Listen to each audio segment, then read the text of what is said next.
നമസ്കാരം, എൻ്റെ പേര് എൽസ ജോസ്. സ്കൂൾ ഇന്നൊവേഷൻ മാരത്തോണുമായി ചേർന്നാൽ ഞങ്ങൾ സെന്റ് ആന്റണീസ് യു.പി. സ്കൂളിലെ വിദ്യാർത്ഥികൾ തയ്യാറാക്കിയിരിക്കുന്ന പ്രോജക്റ്റാണ് ഇത്. കെ എസ് ദേവനാരായണനും ഇഷാൻ പ്രണവും അടങ്ങുന്ന ഞങ്ങളുടെ ടീം ലിറ്റിൽ സയന്റിസ്റ്റ് സുസ്ഥിര വികസനം എന്ന പ്രമേയത്തിൽ ഒരുക്കിയിരിക്കുന്ന പ്രോജക്റ്റാണ് ജലശുദ്ധീകരണം.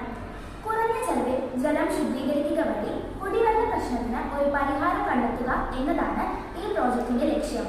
നമുക്ക് പ്രോജക്റ്റ് വിശദമായി പരിചയപ്പെടാം. ആദ്യമായി ചെളി കലർന്ന ജലം ശേഖരിക്കുക. അതിനുശേഷം 5 ഘട്ടങ്ങളിലൂടെ കടത്തിവിട്ട് ശുദ്ധീകരണം നടത്തുന്ന രീതിയാണിത്. ആദ്യമായി ജലം പമ്പ് ചെയ്ത് വലിയ ഗ്രാവലിലൂടെയും ചെറിയ ഗ്രാവലിലൂടെയും കടത്തിവിടുന്നു. തുടർന്ന് ചാർക്കോളിലൂടെയും കടത്തിവിടുന്നതിനാൽ ശുദ്ധീകരണം ഭൂരിഭാഗവും പൂർത്തിയായിരിക്കുന്നു. ഇനി ബാക്കിയുള്ളത് മണലും പഞ്ഞിയും എന്നിവയിലൂടെയും കടത്തിവിടുന്നതിനാൽ ശുദ്ധീകരണം പൂർണ്ണമായിരിക്കുന്നു. ഭൂപ്രകൃതിയുടെ സവിശേഷതകൾ കൊണ്ടും മനുഷ്യരുടെ ഇടപെടലുകൾ കൊണ്ടും ശുദ്ധജലം ലഭിക്കാതെയാവുന്നു.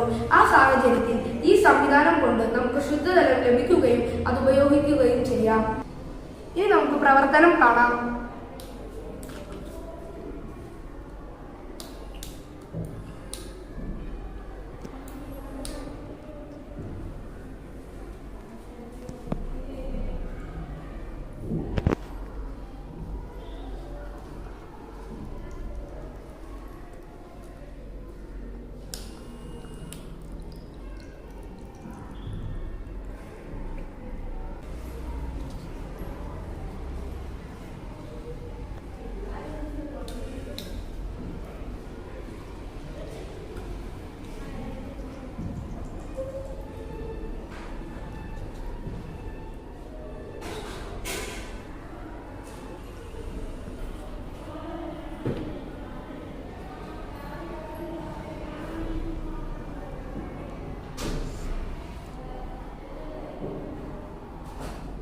ഈ ജലശുദ്ധീകരണ പദ്ധതിയിൽ വലിയ കല്ലുകൾ, ചെറിയ കല്ലുകൾ, കോൾ, മണൽ, പഞ്ഞി തുടങ്ങിയ സാധനങ്ങൾ ഉപയോഗിച്ച് ജലം ശുദ്ധീകരണമാണ് ചെയ്യുന്നത്.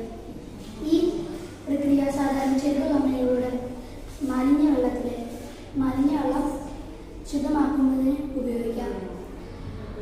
ആദ്യ ഘട്ടത്തിൽ വലിയ കല്ലുകൾ വെള്ളത്തിലെ വലിയ മാലിന്യത്തെ നീക്കം ചെയ്യുന്നു. ചെറിയ കല്ലുകൾ വെള്ളത്തിലെ അവശിഷ്ടങ്ങളെ ശേഖരിക്കുന്നു. കോൾ വെള്ളത്തിലെ രാസവസ്തുക്കളെ തകർക്കുന്നു. മണൽ വെള്ളത്തിലെ ഫൈൻ പാർട്ടിക്കിൾസിന് വേർതിരിക്കുന്നു. പഞ്ഞി വെള്ളത്തിലെ ഫൈനൽ പാർട്ടിക്കിൾസിന് വേർതിരിച്ച് ശുദ്ധമായ വെള്ളം നമുക്ക് ലഭിക്കുന്നു. ഇത് നമുക്ക് വളരെ